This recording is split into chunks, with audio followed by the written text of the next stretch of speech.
আসসালামু আলাইকুম সুপ্রিয় দর্শক, ৬ শ্রেণীর জমি বিক্রি সম্পূর্ণ নিষিদ্ধ করা হয়েছে। সুপ্রিয় দর্শক, আজকের এই ভিডিওতে ধারাবাহিকভাবে বিস্তারিত তথ্য জানিয়ে দেওয়া হবে।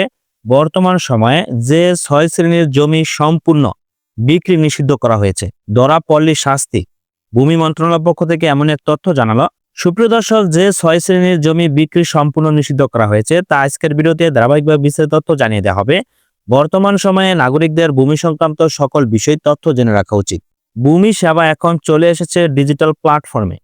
একদিকে সাধারণ ভূমি মালিকদের জন্য বাড়ছে স্বচ্ছতা ও সহজলতা, অন্যদিকে ঝুঁকিপূর্ণ শ্রেণীর জমির মালিকদের জন্য জারি হয়েছে কঠোর নিষেধাজ্ঞা। ডিজিটাল ভূমি সেবার আওতায় বর্তমানে ৬ শ্রেণীর জমি বিক্রি সম্পূর্ণভাবে নিষিদ্ধ ঘোষণা করা হয়েছে। এ নিয়ম লঙ্ঘন করলে শাস্তির বিধান রয়েছে। সংশ্লিষ্ট ব্যক্তির বিরুদ্ধে আইনগত ব্যবস্থা গ্রহণ করা হবে। বর্তমান অন্তর্বর্তীকালীন সরকারের মূল লক্ষ্য হচ্ছে ভূমি সেবা নাগরিকদের দোরগোড়ায় পৌঁছে দেওয়া এবং হয়রানিমুক্ত ও স্বচ্ছ প্রক্রিয়ায় ভূমি মালিকানা নিশ্চিত করা। এ লক্ষ্যে প্রায় ১,০০০ কোটি টাকা বাজেটে বরাদ্দ রাখা হয়েছে ডিজিটাল ব্যবস্থাপনায় ভূমি সেবা কার্যক্রম। তবে সতর্ক থাকতে হবে, জমি ক্রয়ের আগে অবশ্যই নিশ্চিত হতে হবে মালিকানা বৈধ কিনা, কারণ এখন সব তথ্য এক ডিজিটাল প্ল্যাটফর্মে সংযুক্ত।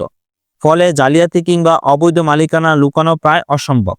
সতর্ক না হলে প্রতারণার শিকার হওয়ার আশঙ্কা থেকে যায়। চলুন জেনে নেওয়া যাক যে ৬ শ্রেণীর জমি সম্পূর্ণ বিক্রি করা নিষিদ্ধ। যেমন ১ নম্বর, জাল রেকর্ড ভিত্তিক মালিকানা। যারা অতীতে জাল রেকর্ডের মাধ্যমে প্রতারণা করে জমির মালিকানা অর্জন করেছেন তারা সেই জমি বিক্রি করতে পারবেন না। সাব রেজিস্ট্রার অফিস থেকে যাচাই করে তাৎক্ষণিকভাবে রেজিস্ট্রেশন বাতিল এবং আইনগত ব্যবস্থা নেওয়া হবে। আশা করি আপনারা সকলে বুঝতে পারছেন। তারপর হচ্ছে ২ নম্বর, জাল নামজারি ভিত্তিক মালিকানা। যারা আপনার সম্পত্তি ভুয়া দলিল কিংবা নামজারি তৈরি করে জমির মালিকানা দাবি করেছেন তাদের শনাক্ত করে ডিজিটাল সিস্টেমের মাধ্যমে বিক্রির ক্ষমতা রুদ্র করা যাবে। ৩ নম্বর, ভুয়া দাখিলা ভিত্তিক মালিকানা। যারা ভুয়া দাখিলা জালিয়াতির মাধ্যমে জমি দখল করেছেন তাদের বিরুদ্ধে আইনি পদক্ষেপ নেওয়া যাবে। বিক্রির চেষ্টায় ধরা পড়লেই আইনগত ব্যবস্থা গ্রহণ করা যাবে। ৪ নম্বর, এজমালি সম্পত্তি। আপনার যেসব জমিতে একাধিক ওয়ারিশ রয়েছে সেগুলো এককভাবে বিক্রি করতে পারবেন না। সব মালিক একমত না হলে বিক্রি সম্পূর্ণ নিষিদ্ধ, তবে বাটোয়ারা দলিল থাকলে নিজ অংশ বিক্রি করা যাবে। ৫ নম্বর, খাস জমি। আপনার ৯৯ বছরের পাওয়া সরকারি খাস জমি বিক্রি করতে পারবেন না।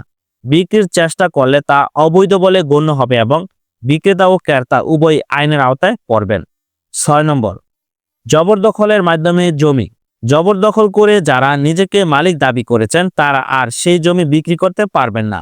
ভূমি অপরাধ প্রতিরোধ ও প্রতিকার আইন ২০২৩ অনুযায়ী তাদের বিরুদ্ধে কঠোর ব্যবস্থা নেওয়া হবে। সুপ্রিয় দর্শক, আজকের ভিডিওতে আলোচনা করা হলো যে ৬ শ্রেণীর জমি সম্পূর্ণ বিক্রি করার জন্য নিষিদ্ধ ঘোষণা করা হয়েছে। তবে কেউ যদি এই ৬ ধরনের জমি বিক্রি করে তাহলে তিনি বিক্রি করতে পারবেন না এবং তাকে আইনগত ব্যবস্থা নেওয়া হবে। ভূমি অপরাধ প্রতিরোধ ও প্রতিকার আইন ২০২৩-এ এই ৬ ধরনের জমির দলিল সম্পূর্ণ নিষিদ্ধ এবং এই ৬ শ্রেণীর জমি কখনো বিক্রি করতে পারবে না। আশা করি আপনারা সকলে বুঝতে পারছেন। ধন্যবাদ সকলকে, ভালো থাকবেন, সুস্থ থাকবেন। আল্লাহ হাফেজ।